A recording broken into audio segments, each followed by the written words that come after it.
It's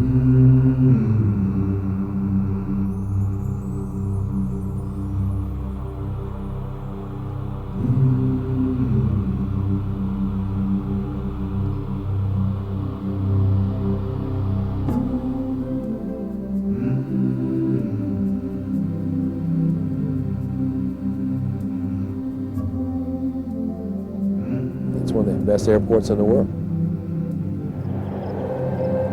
It's very impressive in its ability to move aircraft and people. No other place in the country has managed to pull together a project like this.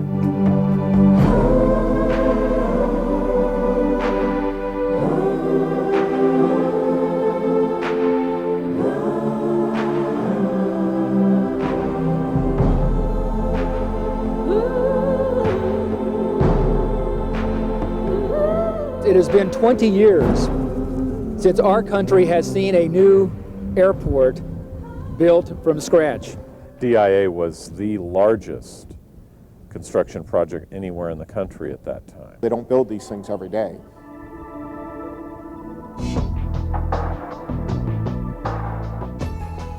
There is a huge political risk for a project this size if it doesn't get done quickly.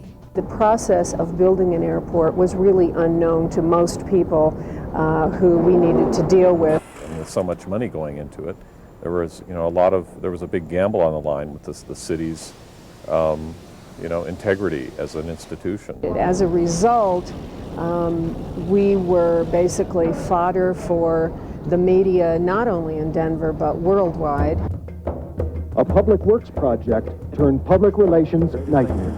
There was a lot of controversy surrounding the airport. It was controversial because it was so big. When Wellington Webb was elected mayor, the project was at a very crucial point. We came in, 20% of the Denver International Airport had already been completed. So there was still 80% to be done. You had the legal issues, but you had the construction people, you had the political issues, you had the concession program, you had the financial issues, and you were trying to keep Stapleton running. Like obviously there are going to be problems with it. I didn't know how many problems there were going to be. We really had to go away from the basic, how airports used to be designed.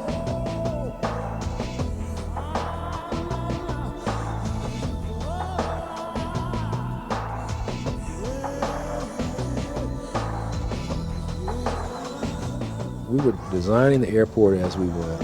It was just huge. It was massive. We were building an airport at one of the worst times in the industry. But we still didn't have a lease with an airline that was doing business at the airport other than Continental, who was in the midst of bankruptcy. So there was a number of different things which occurred that complicated the opening of this airport.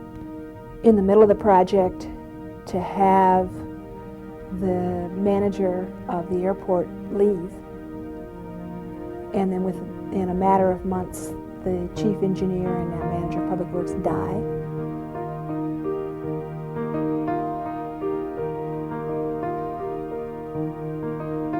It was a real loss for the city. It was an experience that you can't recapture. And then, of course, to get to the point where you had put all of this time and effort in to build what was essentially an entire city on virgin ground, and be ready, you thought, pretty much to open the doors and discover that the one component you thought was standard, basic engineering technology didn't work. United has stated they wouldn't sign the contract if they couldn't put this automated baggage system in.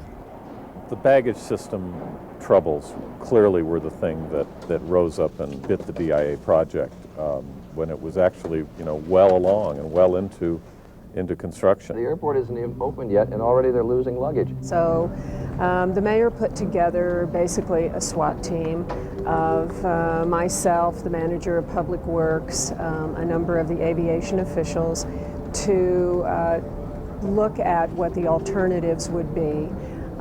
Through that process, we located a firm from Frankfurt, Germany, Logplan, who had done the baggage system in that airport. And the mayor made the decision real quick to follow our recommendation and put a second conventional baggage system in that finally could open the airport. In a time when you had to make very difficult choices, the mayor listened to the advisors. Yes, the mayor was the one that made that decision. It was not actually well received at the time. It was obviously must have weighed very heavily on him. And we had to borrow some additional money to redo the baggage system, put the alternate baggage system in place. I admire him for that courage. I think that took a lot at this time to come up with that decision. But it did allow us to open the airport in 1995. Very painful going through all of the delays with the airport, people ridiculing the airport, making a mockery of it. Critics have called Denver's new airport DIA-DOA, dead on arrival. There was a lot of controversy that eventually made its way up to the FAA. That we were wasting money, that we weren't getting the airport done. It just became popular in some circles in Washington to attack the project and to attack us for this very ambitious endeavor. We were investigated by every agency with initials. Of course, nothing ever came of it, and we opened 6 months later.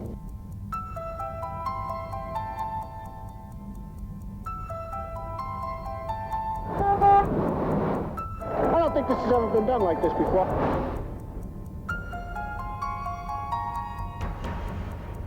This is a massive move, and it's huge by anybody's size. A lot of us have been here a long time, and you know, we've just got a lot of memories. It's like closing up a house, you know, like when your kids grow up or something. It's just saying goodbye to a part of our lives.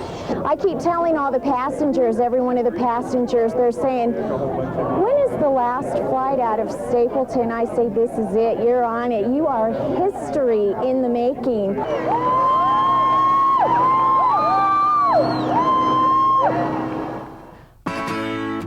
This is truly a great day. Wonderful. It sounds like Mr. Secretary. Good morning to you. Good morning, it is, and congratulations to you. You're the first flight to land. That's a beautiful sight. Lights, camera, action. And the doors opened and people swept in. Welcome to Denver International Airport. It's part of history here. It was like a movie or a dream that you had planned out for a year ahead of time, and you were actually seeing it, but you'd seen it already. It was very surreal. This is the reason we're building the airport. So these aircraft can land in bad weather. That's what we couldn't do at Stapleton. And not only is one aircraft landing, 3 are landing at the same time. We'll be able to land simultaneous flows of aircraft, 33 per hour on each of 3 runways.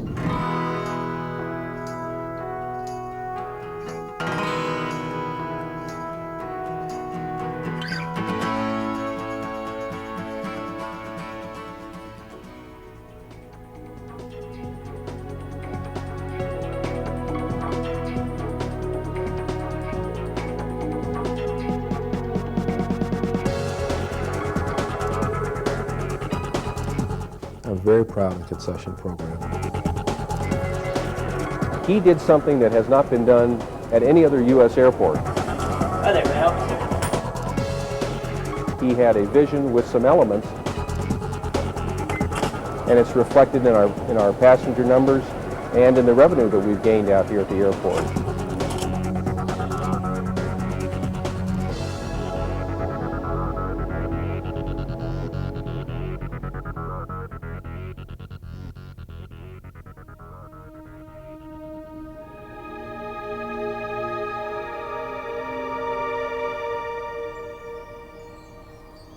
Mr. Secretary, thank you for your leadership, your vision, your inspiration to all of us.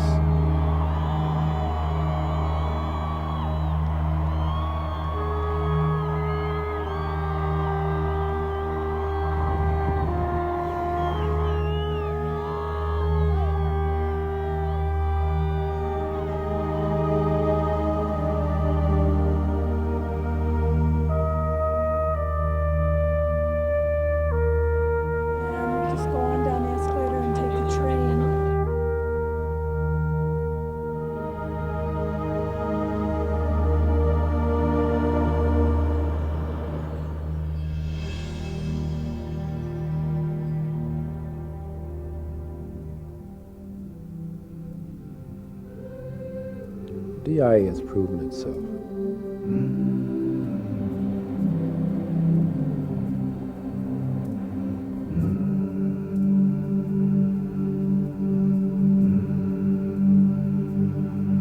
We don't have to be a second-class citizen or a second-rate city. We don't have to fly to D.C. to fly to Europe. We don't have to fly to New York to fly to Europe. Or we don't have to fly to Chicago to fly to Europe. We can fly to Europe right out of Denver, whether it's Lufthansa, whether it's British Airways, and hopefully in the future we'll have additional carriers flying to European gateways as well as Asia.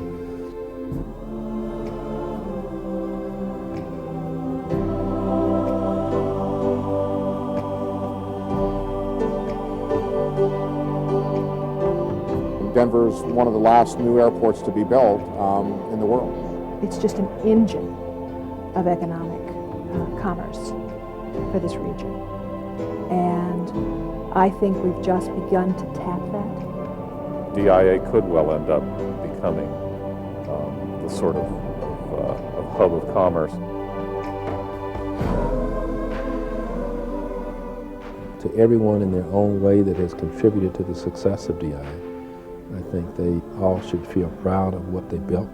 The airport that is technologically the best in the world, that has more amenities and visually looks better, has the capacity to expand more than any other airport in the world, and did what it was supposed to do.